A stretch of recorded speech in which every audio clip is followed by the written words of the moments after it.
Ready for game Who's three? so Wesley? Wesley so. And Hikaru picked out the white pieces in the drawing of colors. And it's start game.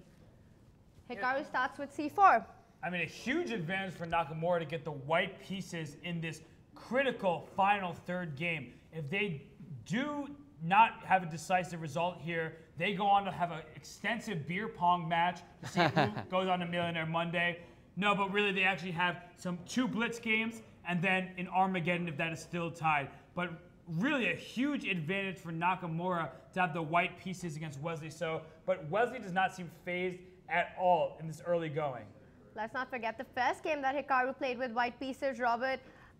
Wesley got a huge advantage very quickly in the game. Yeah, he did, and Wesley's been outplaying Hikaru really in both games so far. Hikaru did escape in the second game. Wesley did not prove his advantage to be too significant. I think he misplayed it some steps, but now Hikaru is going to try to apply pressure, and I like the opening choice by Nakamura. He's making it simple for him. He's developing his pieces, expanding in the center, exactly what you want to see in a rapid game. Right, nothing too crazy because Wesley seemed to be taking advantage of that in the last two games. I also like the way Hikaru has started this match, and I feel that this is going to be one of those games where white is going to get a slight advantage and he's going to keep pushing till Wesley's time goes low. And very importantly, Hikaru is making the moves instantly instead of spending 2-3 minutes in the early stages, because you cannot afford that. We've seen it in many occasions that when you get down in time trouble, that's when you lose, not even necessarily on the board. So here, Hikaru is moving quicker than Wesley is, and it looks like Wesley's not familiar with this opening, which is surprising because he jumped into it so quickly. But here, a move like bishop to e7 is playable.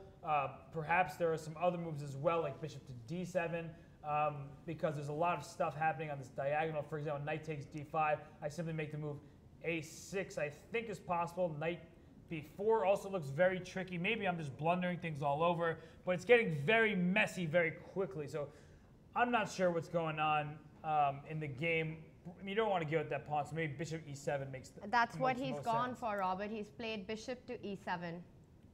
And Hikaru is trying to remember probably what it was that he's prepared. He's gone for knight to e2. No, this position is very nice for white, for sure. Just nice center, a lead in development. I mean, you can castle it. Just spatial advantage is huge. He castled for black. I'm sure white's going to, white castled immediately as a response.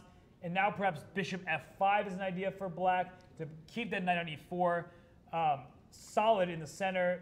I mean, bishop f5 looks so natural here. Developing the piece. Also just playing, bishop f5.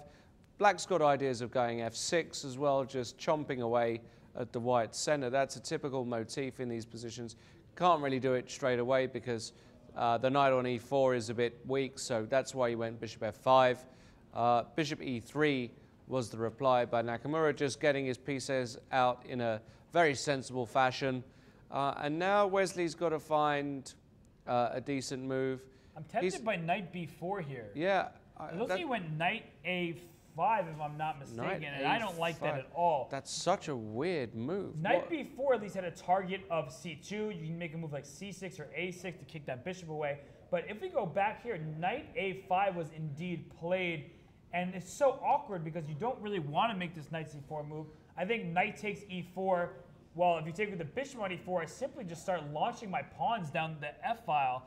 I mean, this is looking very good for Nakamura, and more importantly, it's the exact position that he likes to play. He's so successful in these type of lines. He did go knight takes e4 here, so he is really trying to mix things up. If the pawn takes on e4, wouldn't like that, so he went bishop takes e4. Knight g3 looks so good. I mean, it's just a clear advantage for white. He's going to go at knight g3. He did make the move knight g3 after bishop e4, and to me, white is just really doing superbly.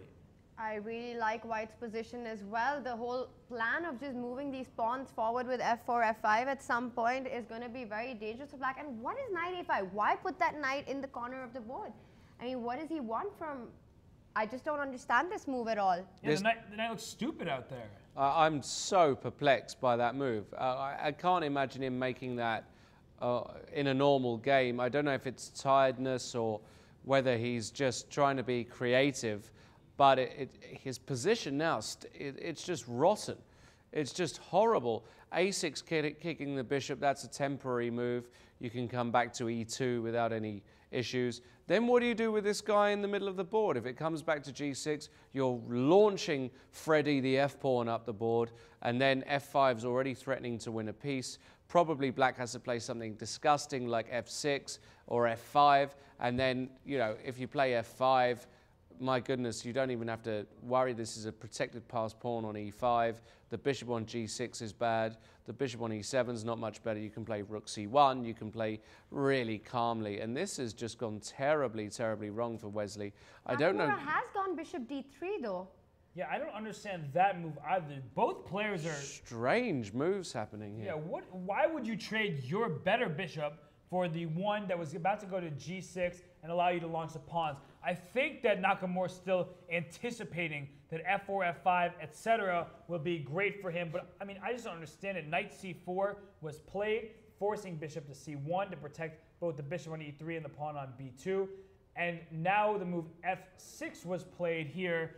And I'm not positive I love that move. The move B3 is tempting for white, kicking this knight out from C4. If you go back, let's say, to B6, well, maybe I can even think about going E6 myself.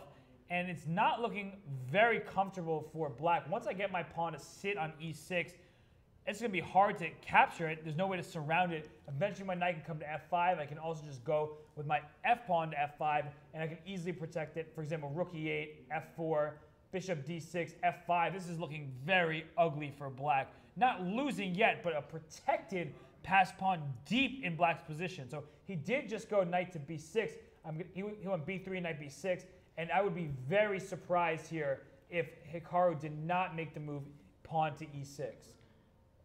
Well, I also feel that is the only move to fight for some advantage, because obviously if you simplify things in the center, black is doing completely fine. I'm not totally sure about that, Tony. I think you can still go bishop B2 here. And what do you do? Do you really want to take on E5? Well, he played E6. I think that is the best move. I'm not sure it was the only move, but it is clearly a very good move. And Wesley he's really lost the plot in this game. All of his moves have been weird. He's now finding himself in a super passive position. And how does he even defend this knight coming to F5? You know, Kasparov once said a knight on F5 is worth a pawn. Well, if Nakamura wins, it's actually worth like 18 grand straight up, minimum. So this guy on F5, once it gets there, it really is difficult to dislodge. You never want to go G6 because you weaken the king position. And the knight, it just threatens so much from this F5 square against a castle king.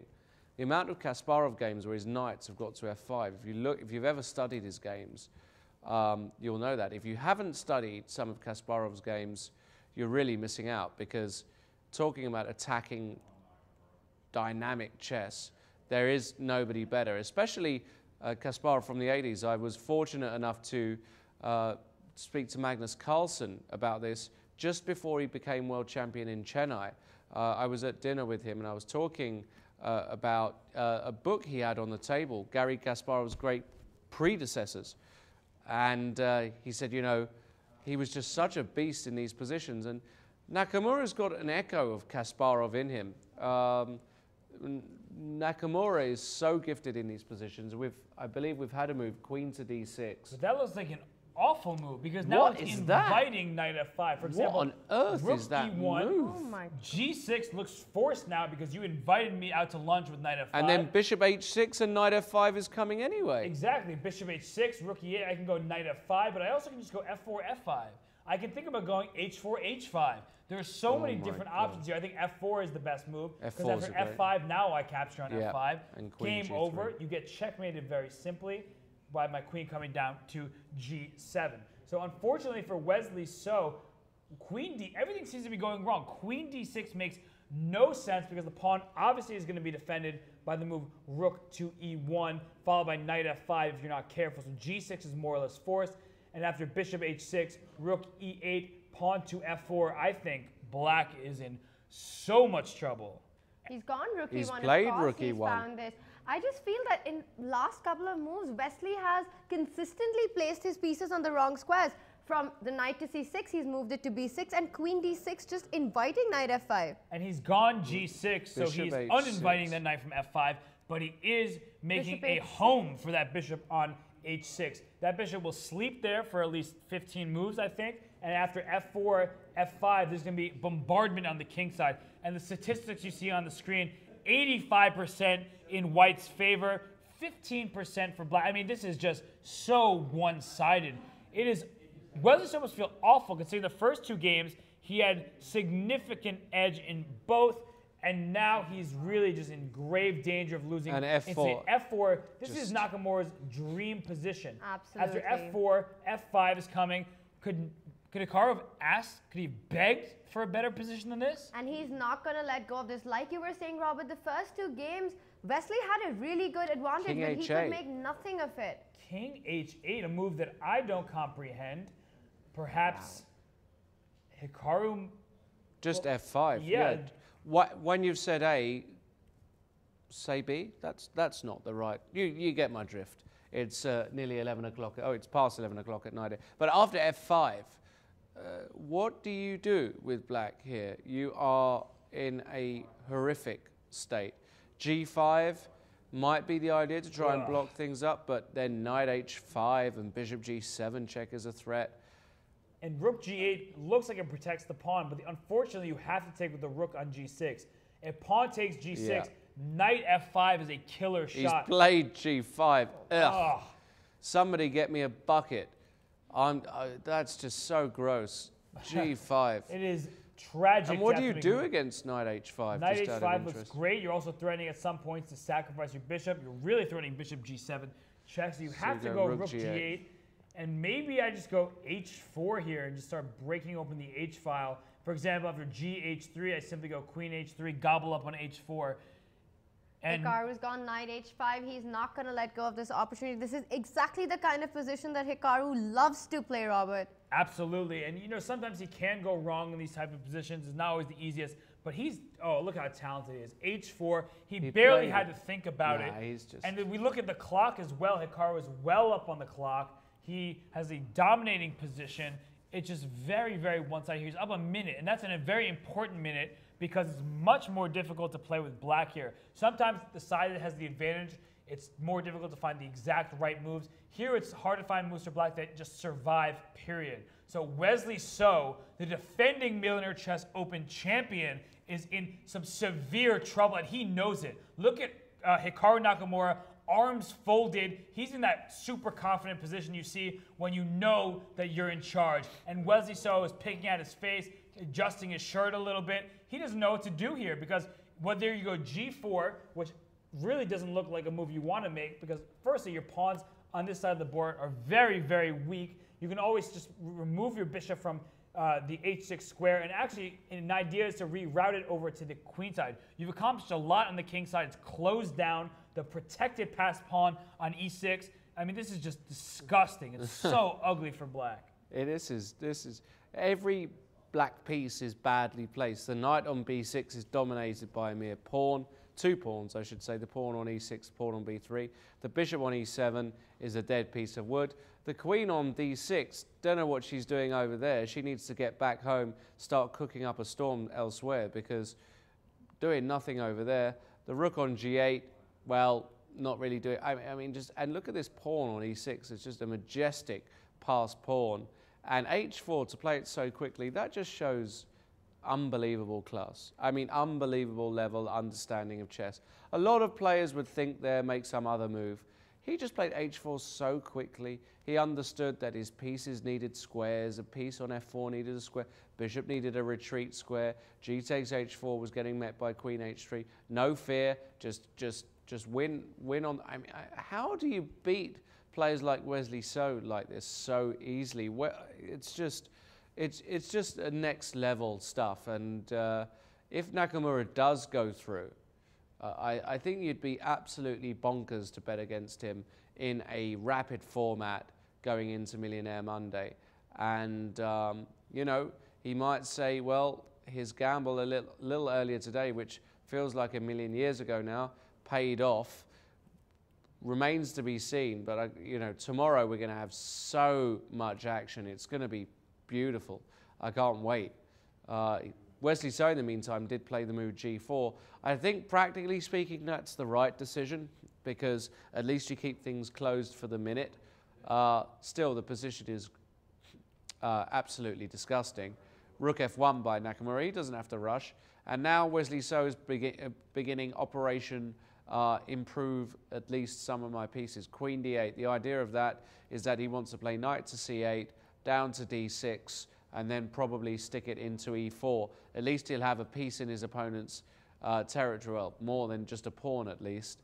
But still, the position is just disgustingly bad, and the computer is going bonkers for this.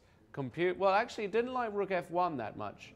Didn't like Rook F1 that much. So what did it like instead of that? Well, it liked the move Queen to C3 or Bishop to D2, as you said, Robert. But kudos to Wesley for finding what I think is a decent move, G4 there. You have to block it up. You have to try and, you know, hold on. It's not going to be easy if a knight gets to E4 either.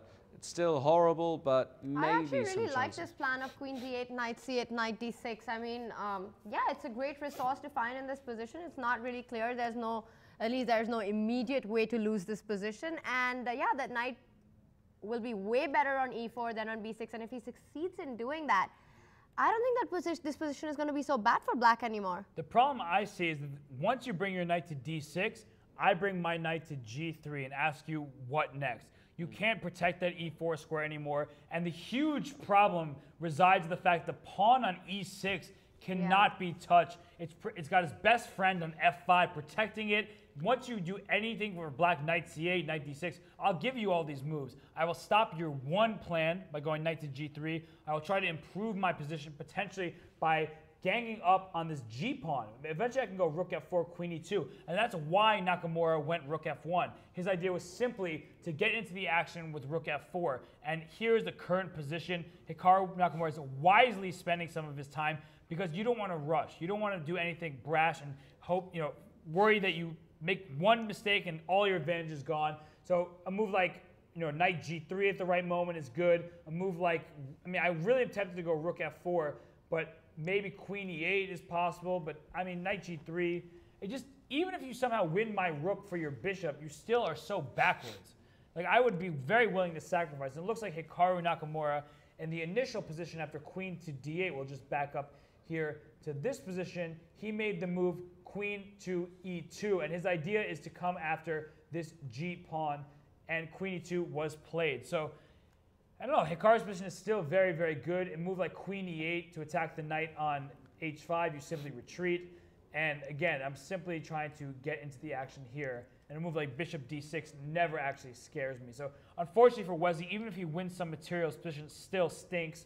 I'm really liking Hikaru's chances. The 71% on screen, I would bump that up to 80%. He did go queen E8. He found the move. Knight G3 is forced here because well, you can go knight F4, but that's not the square it wants to be on. Knight G3 covers this vital E4 square, whereas knight F4, well, you're not threatening anything. I'll just go C6 myself. Oh, he played knight F4. Played knight F4. Move that's very surprising. Wait, actually, I have an idea, guys. I think that maybe at some point I can go H5 and go knight to G6. Oh That would be absolutely filthy. I just thought of it right here, but it makes a lot of sense. If I start with the move H5, I'm not sure how you're going to stop me from throwing my knight into G6. You can try to bring your bishop back to F8.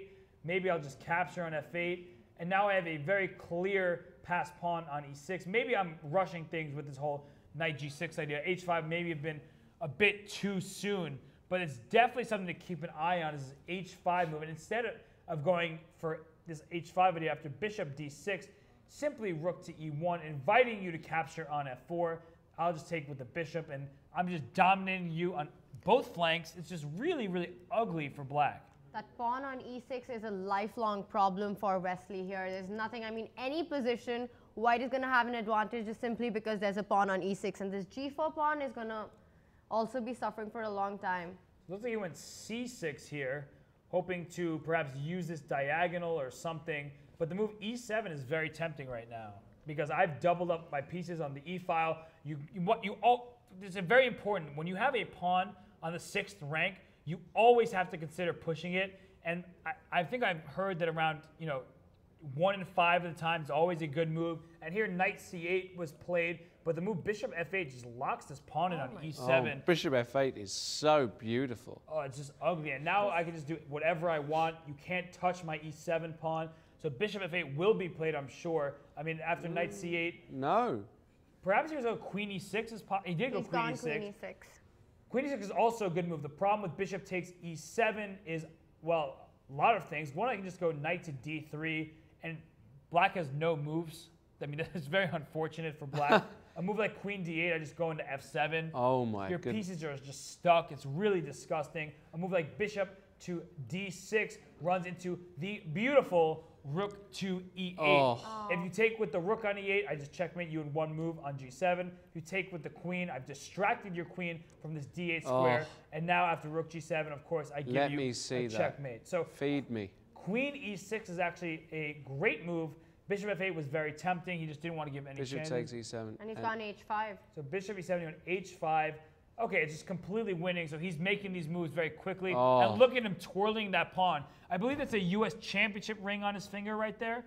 And he's twirling the pawn, and that's just adding insult to injury. It's just very clear that he's dominating this position. Wesley So, 2% chance. It's more like 0.00002% chance.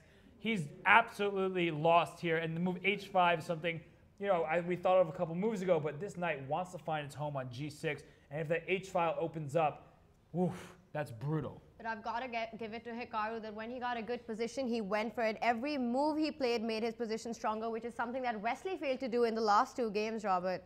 Yeah, Wesley did fail to do that in some of these games here. In rounds, like you said, in game 1 and game 2, Wesley certainly was favored on the board. He was playing very excellent chess, but he collapsed in the biggest moment, perhaps, well, I won't say of his career, because he did win Millionaire Chess 1, so that was a huge event. But this tournament is much stronger than it was last year. Every time Millionaire Chess is going to improve, more players like Hikaru Nakamura, Fabiano Caruana will enter the fray. But unfortunately for Wesley So, in one of the biggest moments of his young career, he has faltered. He didn't complete the advantages he gained in the first 2 games. And now in the crucial, the critical, the deciding game 3, his position is in shambles. And look at him. He just, that hand to the head, that's frustration there. And it looks like he has made a move. It looks like the pawn went up to b5, or on the wrong side of the board. He goes b5, and now knight g6 will end the game pretty much on the spot. After h takes g6,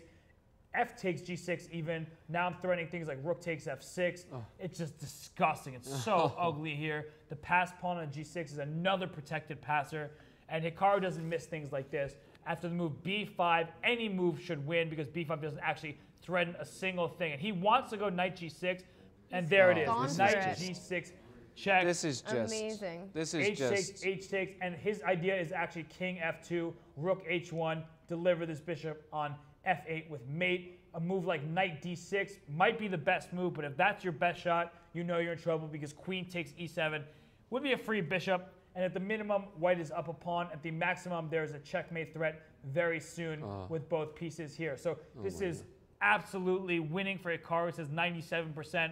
Again, that's, the number should be huge, way bigger than 97.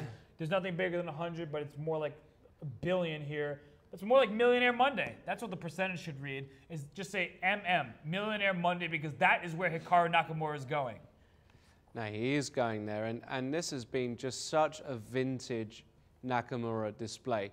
When he gets into 5th gear in these kind of positions, he's just unstoppable. He plays so confidently, so accurately, he finds the killer blows. That's really what makes him such a special force and talent in the world of chess. If he didn't have the Magnus Carlsen voodoo, if he managed to somehow get over that hump, a lot of people would say that he would easily be world champion. He's matured immensely over the past 2 years. He isn't getting as, he was getting a bit flustered before. He wasn't choosing right opening, excuse me, in my opinion, right openings in certain games, right strategies. But now it seems he's got himself together. He's going to be in the candidates next year. fighting out for a place to play for the World Championship title. But for the moment, he's essentially secured his position in Millionaire Monday, along with Le Quang Liem, Yu Yangyi, and the rank outsider Alexander Lenderman. These guys are going to be battling out for $100,000 tomorrow. And look at this, just playing moves like, yeah, no problem at all. Wesley So, head in hands, absolutely devastated. And I think really it's that second game, Robert, when he had the white pieces, he had so much initiative. Oh, that's such a brutal move to make. He took on G6, pawn takes G6. Problem is the knight's hanging on C8 as well. It's time to give it up, Wesley. He played queen take, well, that's a knight gone as well. Yeah, I think king H7. He's just trying just anything. Rook H1. No checks because queen D3 are blocked with the check. And there's a check on H8. So rook H1. Yeah, that's it. That's enough. Wesley So resigns. Hikaru Nakamura through to Millionaire Monday. An impressive display of destruction of Wesley So in the last game. So much chess today. You've got to give him huge credit. Unlucky Wesley So, the winner from last year. He, unfortunately, does not make Millionaire Monday. So we have our final four. Ladies and gentlemen, what a day of chess we've just witnessed. What a day that is. Everyone congratulating Hikaru. It truly deserves this.